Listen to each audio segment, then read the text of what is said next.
100살까지 산다는데 노후 자금은 얼마나 있어야 합니까? 10억 있어야 합니까? 7억 있어야 합니까? 노후 설계를 주제로 강의를 하러 갈 때마다 가장 많이 나오는 질문입니다. 사실 10억 원, 7억 원을 모으는 것도 쉬운 일은 아니죠. 그런데 그만큼을 모았다고 하더라도 생애 설계, 노후 설계의 발목을 잡는 세 가지 착각에 빠지면 아무런 의미가 없습니다. 반대로 몇 억이 없다고 하더라도 착각에 빠지지 않고 미리미리 준비만 잘하면 얼마든지 행복한 노후를 맞을 수 있습니다. 우리들의 이야기와 책이 있는 곳, 여기는 솔방문고입니다.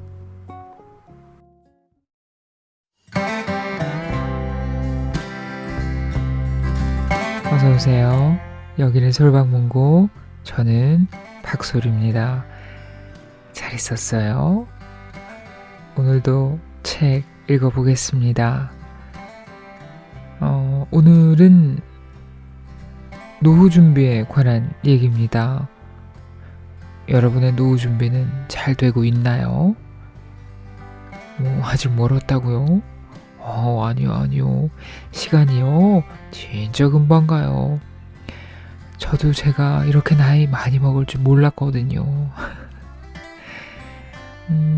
그리고 요즘 40대부터 준비하는 것이 대세랍니다.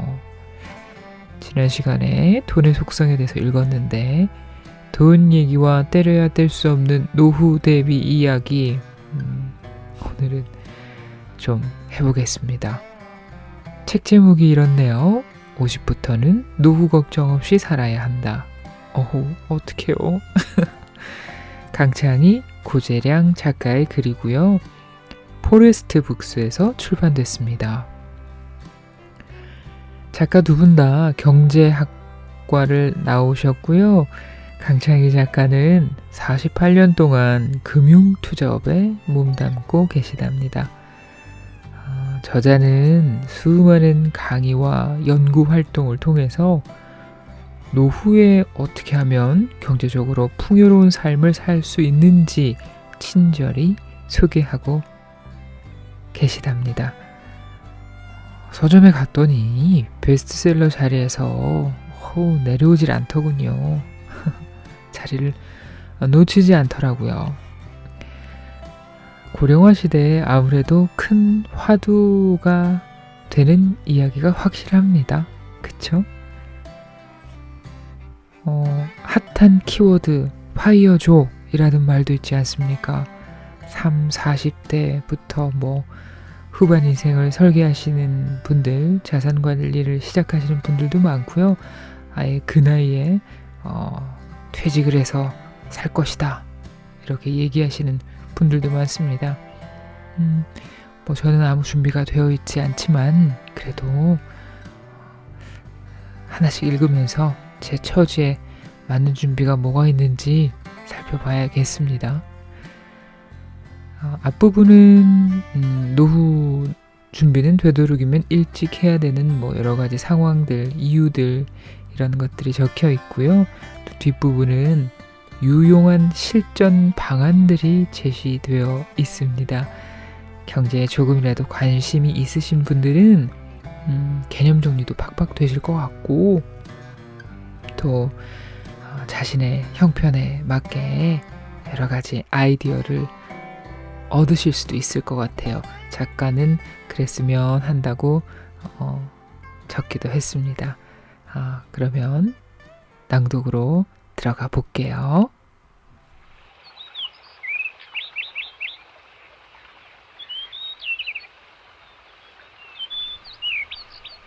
세 가지 착각.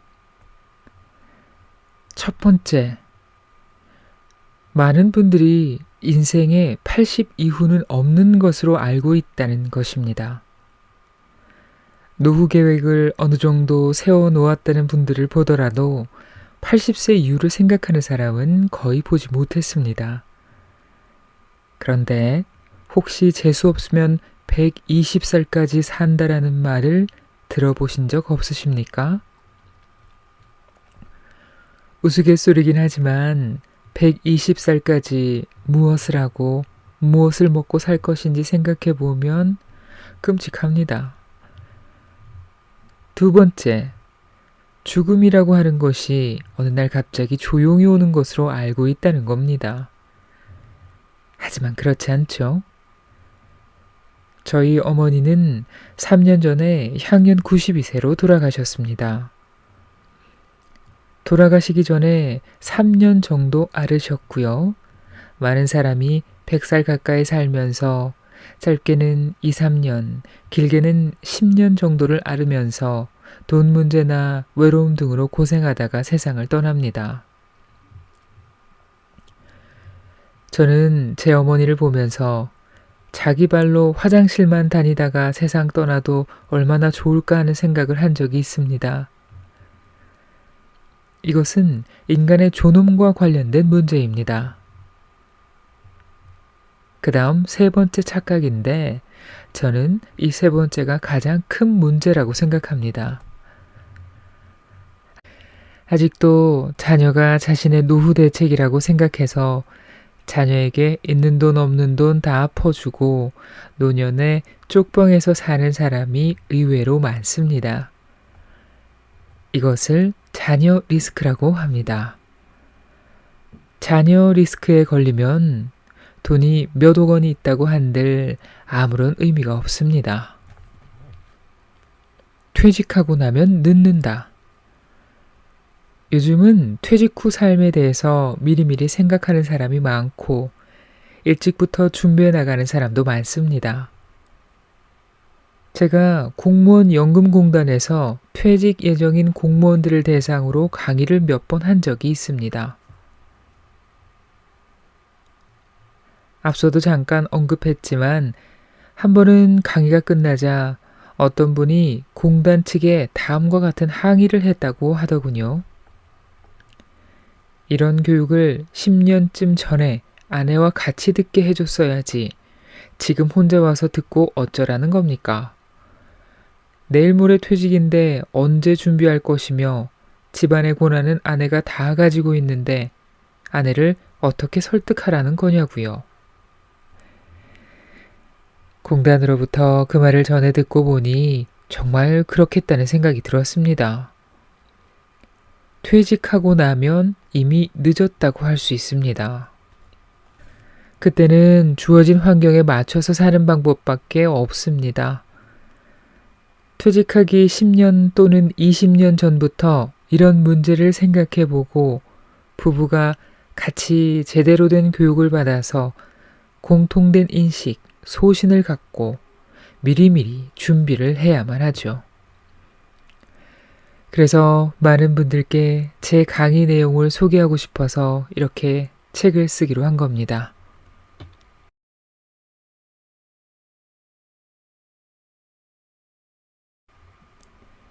노후 빈곤, 남의 일이 아니다.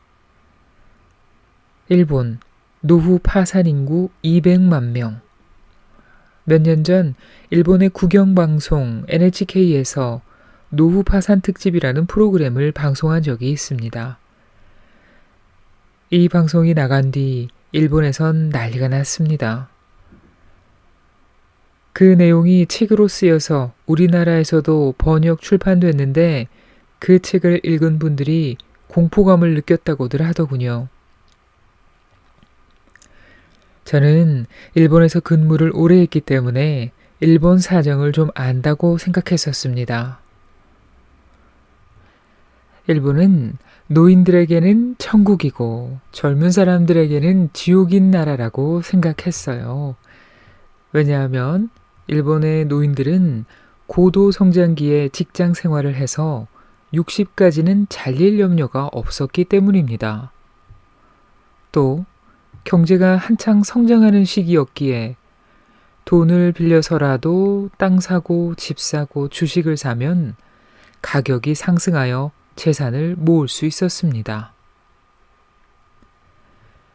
그리고 일본은 우리보다 연금 제도가 일찍 도입됐기 때문에 웬만한 직장인이면 우리 돈으로 매달 200만 원 정도는 받을 수 있었습니다. 우리식으로 국민연금과 퇴직연금 두 개만 합치면 교사나 공무원이 아닌 평범한 직장인도 은퇴 후 생활이 웬만큼 보장되는 거죠. 그런데 그 일본에서 65세 이상 노인 중 혼자 사는 노인, 즉 사별하거나 이혼한 뒤 자식들하고도 안 사는 독거 노인이 방영 당시 기준으로 630만 명인데 그중 200만 명 정도가 노후 파산으로 비참한 삶을 살고 있다는 것이었습니다. 이 얘기를 듣고 깜짝 놀랐습니다. 왜 이런 일이 발생하는 걸까요? 퇴직연금 제도가 있는 회사에 다녔던 사람은 괜찮은데 퇴직연금 제도가 없는 회사에 다녔던 사람들, 그리고 자영업 종사자, 농업 종사자들은 퇴직 후 받을 것이 국민연금 하나밖에 없기 때문입니다. 게다가 일본은 우리나라와 달라서 국민연금의 최고 수령액이 우리 돈으로 1인당 65만 원 정도밖에 안 됩니다. 부부가 같이 있을 때는 둘이 합치면 130만 원 정도고 여기에 부업이나 아르바이트로 어느 정도 수입을 올리면 그럭저럭 생활할 수 있습니다. 그런데 사별하거나 이혼했다면 수령액이 65만 원 정도밖에 안 되죠. 그러니까 어떤 사람은 한 달 식비를 우리 돈 10만 원으로 해결한다고 합니다. 편의점 삼각김밥 하나로 끼니를 해결하는 거예요. 일본 같은 선진국에서 말입니다. 그러다가 60이나 70세가 되어서 몸이 아프기 시작하면 노후 파산에 이르는데 그런 사람이 200만 명 정도라는 것입니다. 현역 시절에는 꿈에도 자기가 그렇게 될지 몰랐던 사람들이 노후 파산의 당사자가 되어버리는 거예요. 다들 집은 가지고 있을 테니 집 팔아서 살면 될 것 아닌가 하고 생각하는 사람도 있을 것입니다. 일본의 주택 보급률은 2018년 기준 116%입니다. 일본에는 어지간하면 집을 보유하고 있다고 볼 수 있습니다. 그런데 그 집을 믿을 수가 없다는 겁니다. 우리나라도 지금 집값이 양극화되어 가고 있지만 일본도 마찬가지입니다. 일본 도쿄 인근, 그러니까 수도권에서 28평짜리 아파트에 살고 있는 제 친구 이야기를 해보겠습니다. 제 친구는 그 아파트를 1984년에 우리 돈으로 약 1억 2천만 원에 샀습니다. 일본의 집값이 제일 비쌌던 때가 언제인지 아십니까? 1991년입니다. 1억 2천만 원에 산 아파트가 그때는 3억 6천까지 올랐었습니다. 제 친구는 아직도 그 아파트에 살고 있는데 지금은 우리 돈으로 3, 4천만 원에 내놓아도 잘 안 팔린다고 합니다. 집을 팔아봤자 1년 생활비도 안 되는 겁니다. 일본 사람들은 예금을 많이 하기 때문에 예금을 헐어서 쓸 수밖에 없습니다. 문제는 옛날처럼 60이나 70에 세상을 떠나면 상관없는데 100세까지 산다는 것입니다. 예금이 바닥나고 몸이 아프기 시작하면 노후 파산이 되죠. 지금 우리나라는 고령화의 초입 단계에 있기 때문에 아직은 이런 문제를 심각하게 이야기하지 않습니다. 하지만 10년에서 15년 정도 지나서 지금의 일본처럼 초고령화 사회가 되면 노후 파산 문제가 얼마나 심각해질지 생각만 해도 아찔합니다.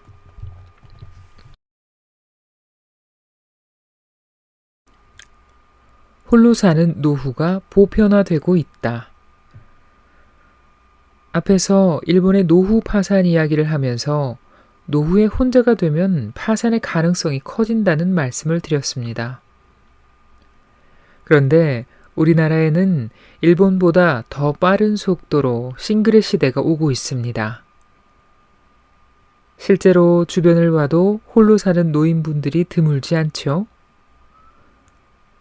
혼자 사는 노후가 보편화되고 있는 것입니다. 혼자 사는 인구가 늘고 있다. 2018년에 우리나라 부부 중에서 부인이 먼저 떠나고 혼자 남게 된 남편이 29,600명이었습니다. 그리고 남편이 먼저 떠나고 혼자 된 부인은 99,000명이었습니다. 부부 중에서 남편이 먼저 떠나는 경우가 훨씬 많은 겁니다. 남편들은 아내가 먼저 떠난 뒤에 혼자 남아서 9년에서 10년쯤 살다가 세상을 떠나는데 여성들은 남편과 사별 후 15년에서 16년을 혼자 살아야 한다고 합니다. 그게 싫다면 어떻게 하면 될까요? 연하의 남자와 결혼하면 됩니다. 그래서 그런지 몰라도 2020년에 결혼한 100쌍 중에 19쌍이 남자의 나이가 더 적은 커플이라고 합니다. 요즘 젊은 여성들은 다 생각이 있는 거죠.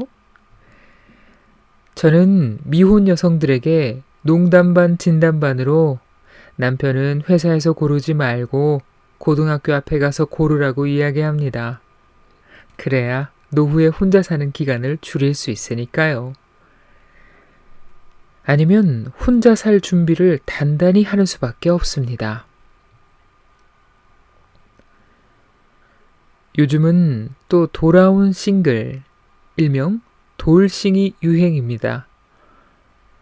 결혼했다가 이혼한 사례가 1970년대만 해도 연평균 15,000건 정도였는데 2019년에는 11만 800건으로 엄청나게 늘었습니다. 옛날에 어머니 세대는 결혼 생활에 실망하더라도 팔자라고 생각하고 희망을 버렸는데 요즘 여성들은 결혼 생활에 실망하면 남편을 버린다고 합니다. 예전에는 결혼 후 4년 이내, 즉 신혼 때 이혼하는 비율이 가장 높았습니다. 그런데 지금은 결혼한 지 20년 이상이 된 부부의 이혼, 이른바 중년 이혼, 황혼 이혼의 비율이 늘고 있습니다. 1990년만 해도 5%밖에 안 됐는데 2020년에는 무려 37%입니다. 혼인 기간별로 볼 때 현재 비율이 제일 높은 유형이 중년 이혼, 황혼 이혼입니다. 앞으로는 이것을 조심해야 합니다. 중년 이혼이나 황혼 이혼을 한 사람 중에는 지긋지긋해서 그냥 혼자 살겠다는 이들이 많을 것입니다. 그래서 일본은 2020년 말 현재 65세 이상 노인 중에서 혼자 사는 사람이 702만 명으로 전체 노인 인구의 19.4%에 해당합니다. 우리나라는 혼자 사는 노인의 숫자가 일본보다는 적어서 159만 명 정도입니다. 일본 인구는 우리의 2.4배이고 노인 비율은 우리나라의 2배에 가깝습니다. 따라서 우리나라의 혼자 사는 노인 숫자는 일본보다 적지만 전체 노인 인구 중에서 차지하는 비율은 19.6%로 일본과 비슷합니다. 5명 중 1명이 혼자 사는 겁니다. 2021년 6월 기준 우리나라 전체 인구 중에서 65세 이상 노인 인구의 비율은 16.7%이고 일본은 2021년 7월 기준 29.0%입니다. 잘 나가던 일본이 지금까지 20년 넘게 맥을 못 춘 이유 중 하나가 노인 비율이 높아서이기도 합니다. 그런데 우리나라도 앞으로 10수년이 지나면 지금 일본 수준으로 초고령 사회가 될 겁니다. 그때 우리나라는 혼자 사는 노인의 숫자가 얼마나 많아질까요?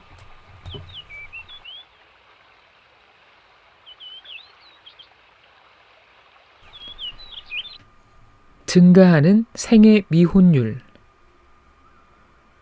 요즘 젊은 분들 중에는 결혼을 안 하고 사는 사람이 늘고 있는데요. 50세까지 한 번도 결혼한 적이 없는 사람을 생애 미혼 또는 평생 미혼이라고 합니다. 생애 미혼율이 1980년도만 해도 남자 0.4%, 여자 0.3%였습니다. 결혼을 안 한 사람이 거의 없었던 거죠. 그런데 2015년에 생애 미혼율은 남자 10.9%, 여자 5%입니다. 5년마다 이 통계를 발표하는데 곧 발표될 2020년 통계에서는 이 수치가 훨씬 더 높아졌을 것입니다. 더 놀라운 것은 일본입니다. 2020년 현재 일본 남자의 26.7%, 거의 3명 중 1명이 생애 미혼입니다. 여자는 17.5%, 즉 6명 중 1명이 50세까지 결혼을 한 번도 안 한 사람입니다. 문제는 우리나라의 생애 미혼율이 일본을 열심히 따라가고 있다는 것입니다. 2035년이 되면 우리나라와 일본이 똑같이 남자 30%, 여자 20%의 생애 미혼율을 보일 것이라고 합니다. 내 아들, 딸이 이 비율 안에 들어갈 수 있다고 보면 어떤 생각이 드십니까? 그렇다면 옛날 베이비붐 세대는 왜 다들 결혼을 했을까요? 결혼을 하면 부모 밑에 있을 때보다 좋아질 확률이 높았기 때문입니다. 한방의 형제들과 우글우글 같이 살다가 결혼하면 새빵살이를 하더라도 단둘이 살면서 훨씬 더 쾌적하게 지낼 수 있었습니다. 그렇지만 요즘 젊은 사람들은 결혼해서 부모 밑에 있을 때보다 좋아질 확률이 거의 없습니다. 부잣집 도련님 하다가 가난한 집의 가장으로 가라면 가고 싶겠습니까? 그러니까 나중에 후회하지 않으려면 자녀가 고등학교를 졸업하자마자 무조건 집에서 내보내 불편하게 만들어야 합니다. 결론은 무언가 특단의 조치가 없는 한 이 싱글의 시대를 막을 수 없게 됐다는 겁니다. 가족이 해체되는 거예요. 시골에 가보면 마을회관에 노인분들이 모여 살지 않습니까? 그리고 직장에서 만난 사람, 취미가 같은 사람이 오히려 가족보다도 더 가깝게 느껴지죠. 새로운 유연 사회가 형성되고 있는 겁니다. 나중에 나이 들면 1년에 한두 번 만날까 말까 한 자녀들보다 회사 친구, 동네 친구들이 훨씬 더 소중해질지도 모릅니다. 그러니까 서로 까칠하게 대하지 말고 친하게 지내야 합니다.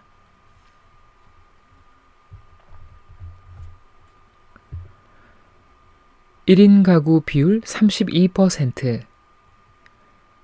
우리나라는 2020년 말 현재 인구가 5,200만 명이고 가구 수가 2,096만입니다. 그중 젊은 사람이 혼자 사는 가구, 독거 노인 가구를 합쳐서 1인 가구 비율이 벌써 32%에 달합니다. 가구원 수로 분류했을 때 가장 높은 비율을 차지합니다. 그런데 유럽으로 가면 이 비율이 훨씬 높습니다.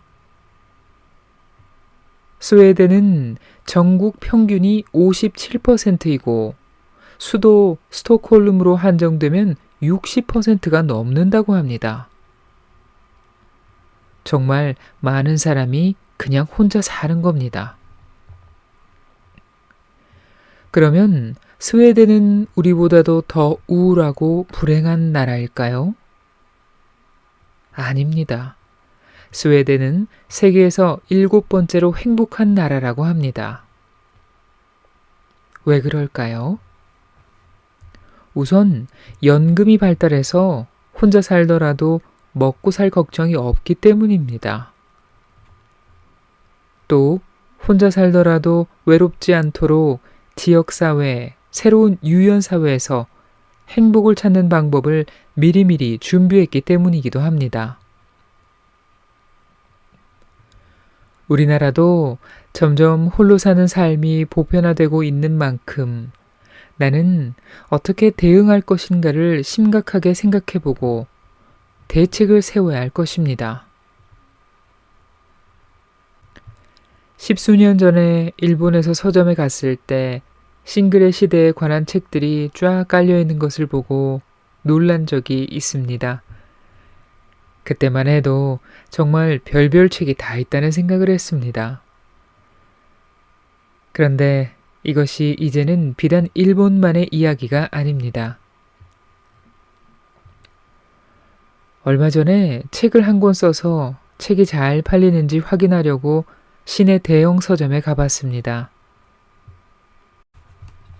한쪽에는 화제의 책이라는 코너가 있었는데 거기에 혼자 사는 삶에 대한 책 20권이 진열되어 있는 거예요. 정말 깜짝 놀랐습니다. 혼자 사는 노후, 어떻게 대비할 것인가?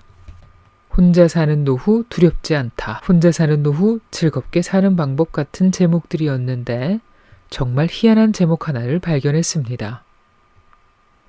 여자의 활로, 남자의 말로였습니다. 그러니까 남자분들 아내한테 잘하셔야 합니다. 부부가 같이 살다가 나이 들어서 부인이 먼저 세상을 떠나면 남편은 갑자기 심약해진답니다. 그래서 3년 이내에 사망할 확률이 높아진다고 합니다. 부인이 세상을 떠났는데도 10년 넘게 사는 남편은 아주 독한 남자라고 합니다. 그런데 반대로 여자들은 같이 살다가 남편이 먼저 세상을 떠나면 의리상 한 달 슬프답니다. 그 다음부터는 오히려 귀찮은 존재가 없어져서 홀가분하니 15년 이상 산다고 합니다. 남자든 여자든 이제부터라도 혼자 사는 노후를 어떻게 대비할 것인지 생각해 봐야 합니다. 혼자 사는 노후를 대비하자. 홀로 남았을 때 무엇이 필요할까요? 우선 연금이 있어야 합니다. 기본적으로 먹고 사는 문제가 해결되어야 하기 때문입니다. 그 다음은 보험입니다. 젊을 때 건강하던 친구들도 60이 넘어가면서 암, 심혈관 질환 등에 걸리는 걸 보면 깜짝 놀랄 수밖에 없습니다. 그러니 환갑이 되기 전에 특수질병보험 하나는 들어 놓아야 합니다. 이미 건강보험은 있으니까 여기에 추가로 하나 더 들어두는 겁니다. 그러고 나서 해야 할 일은 새로운 유연사회에서 행복을 찾는 방법을 미리미리 익히는 것입니다. 또한 대부분 가정에서 남편 중심의 노후 준비를 하는데 혼자 남아 10년을 넘게 살아야 하는 아내를 배려한 노후 준비가 필요합니다. 좀 오래된 사례를 하나 소개하겠습니다. 전라남도 광주에서 유명한 변호사 한 분이 80대 중반에 돌아가셨습니다. 이분은 아침 식사 잘 하시고 동네 다방에 가서 담소를 나눈 뒤 집에 돌아와 벽에 기대 피곤하다 하고는 돌아가셨습니다. 얼마나 행복하게 돌아가신 겁니까? 옛날에는 변호사가 사망하고 나면 수임료로 여기저기 땅 받은 것도 있고 해서 자녀들이 재산 상속 문제로 싸우는 일이 많았습니다. 그런데 그분은 돌아가신 뒤 봤더니 본인 명의로 되어 있는 게 전화기 한 대밖에 없더라는 것입니다. 아예 싸울 일이 없게 만들어 놓은 거예요. 그리고 월세를 받는 부동산이 있는데 소유권은 자녀에게 주되 사용권은 부인에게 드렸습니다. 즉, 부인이 세상을 떠날 때까지 월세는 부인 것이라는 뜻입니다. 이런 식으로 아내를 배려한 노후 준비가 필요합니다. 절약에 대한 생각. 세상의 변화에 맞추어 우리도 빨리 변화해야 하는데 그 중에서도 가정 경제 측면에서 가장 빨리 바꿔야 할 것이 바로 절약에 대한 생각입니다. 제가 강연을 하러 가서 절약을 이야기하면 많은 분이 어이없다는 표정을 짓습니다. 재테크 관련 강좌라고 해서 혹시 기발한 종목이나 하나 찍어주지 않을까 기대하고 왔더니 겨우 한다는 말이 절약하라고? 세상에 그걸 모르는 사람이 어디 있어 라는 거죠. 그런데 과연 우리는 절약을 제대로 이해하고 제대로 실천하면서 살고 있을까요? 지난 3, 40년 동안 우리 사회는 고성장 시대, 아주 특별한 시대를 지나왔습니다. 그래서인지 우리 나름대로 아낀다고 생각하지만 선진국 사람들이 보면 낭비 요인, 거품 요인이 너무나 많다고들 합니다. 재미고포가 성공해서 한국 회사의 사장으로 발령받아 서울에 왔는데 몇 달을 살고 나서 이런 이야기를 하더군요. 서울은 세계에서 아주 드물게 대중교통이 발달한 도시라는 걸 실감했다면서 그런데 사람들은 고작 1km를 가면서 자동차를 끌고 가더라는 겁니다. 그것만이 아닙니다. 꼭 필요하지 않은데도 자동차를 사고 자녀 교육이나 결혼, 경조사 등에도 너무 많은 돈을 쓴다는 겁니다. 조선일보 2013년 8월 31일자 Y섹션에 게재된 결핍의 시대에 대비해 어떤 무기 준비하나요? 라는 제목의 의미 있는 논설문을 읽은 적이 있습니다. 결핍은 있어야 할 것이 없어지거나 모자란 상황을 말합니다.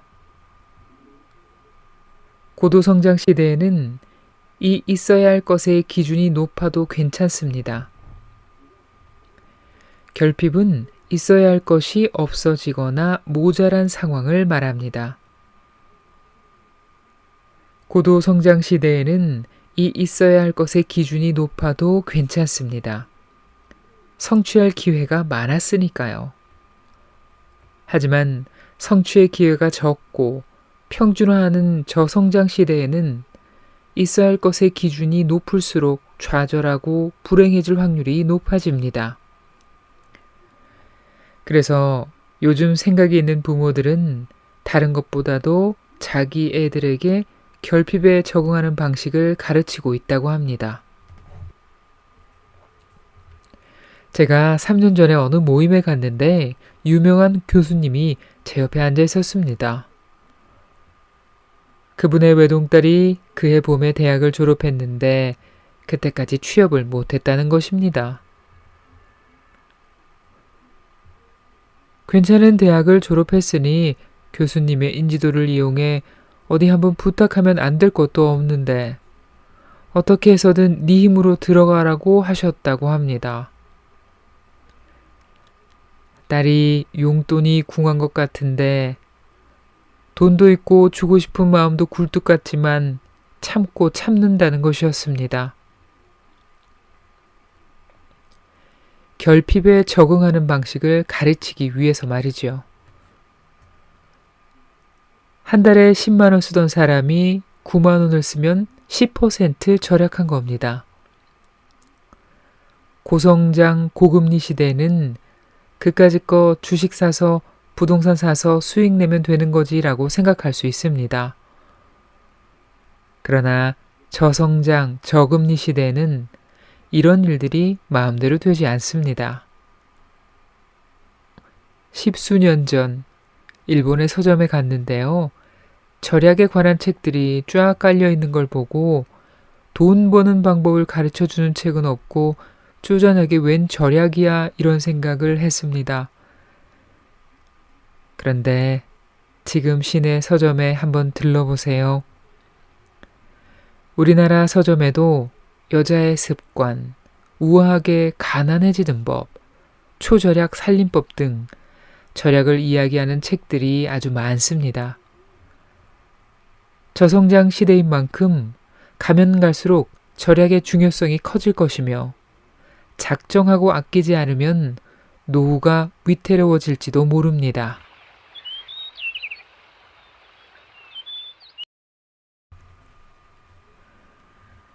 우리는 인생을 살아가면서 3번의 정년을 맞이하게 됩니다. 첫 번째가 고용정년입니다. 앞에서 언급했습니다만 2020년 9월에 취업 컨설팅 업체 잡코리아가 조사 발표한 자료를 보니까 40대 이상의 직장인이 체감하는 평균 퇴직 연령은 51.6세인 것으로 나왔습니다. 어쨌든 법정 정년 60세에 퇴직한다고 해도 대부분의 퇴직자는 매우 건강합니다. 그래서 약간의 수입을 얻는 일이든 자원봉사 활동이든 스스로 정해서 하는 일의 정년이 있습니다. 그리고 마지막으로 하나님이 불러가는 정년, 인생 정년입니다. 고용 정년, 일의 정년, 인생의 정년, 이 3번의 정년을 어떻게 맞이할 것인가? 이 3번의 정년에 대한 준비를 하고 사는 것이 재테크보다 훨씬 더 중요하다고 생각합니다. 가장 확실한 노후 대비는 재테크가 아니고 평생 현역입니다. 돈이 있으면 있는 대로, 없으면 없는 대로 말이죠.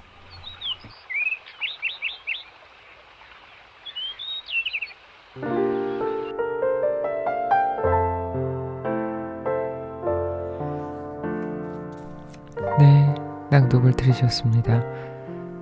벌거벗고 거울을 보는 듯한 느낌이네요. 생애 미혼 저예요, 바로. 현실을 그대로 들여다본 느낌이네요. 혼자 사는 노인들도 진짜로 점점 많아지죠. 1인 가구가 늘어나니까 노후 대책이 절실하기는 합니다. 근데 저는 관리할 자산이 없으므로 절약부터 시작해야겠네요.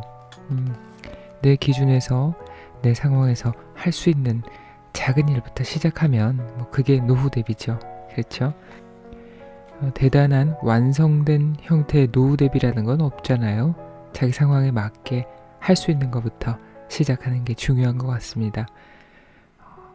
저성장 시대, 결핍이라는 기준점도 분명히 낮추려고 노력해야겠네요. 뒤편에 노노케어란 말도 나오는데 굉장히 인상적입니다. 요즘은 노인 돌봄 문제가 크죠. 앞으로는 더 커질 거고요. 관련 산업도 많이 커질 텐데 일리 있는 의견들이 많았습니다. 그리고 노후에는 재테크보다는 할 일이 중요하답니다. 돈이 있든 없든 나이 들어서 할 수 있는 일을 만들어 놓는 게 굉장히 중요하대요. 뒤쪽으로 갈수록 노후 대비의 구체적인 실행 방안들이 있으니까요. 읽어보시고 좋은 아이디어 많이 많이 얻어가셨으면 좋겠다는 저자의 말도 있었습니다. 우리는 모두 늙어가죠. 그리고 모두 조금씩 대비를 해놔야겠죠. 지금 안 돼 있다고 너무 슬퍼하지 말고 갈 길은 머니까 조건에 맞춰서 생각하는 것부터 시작해 봅시다. 오늘 저는 여기까지고요. 다음 책으로 또 돌아올게요. 안녕.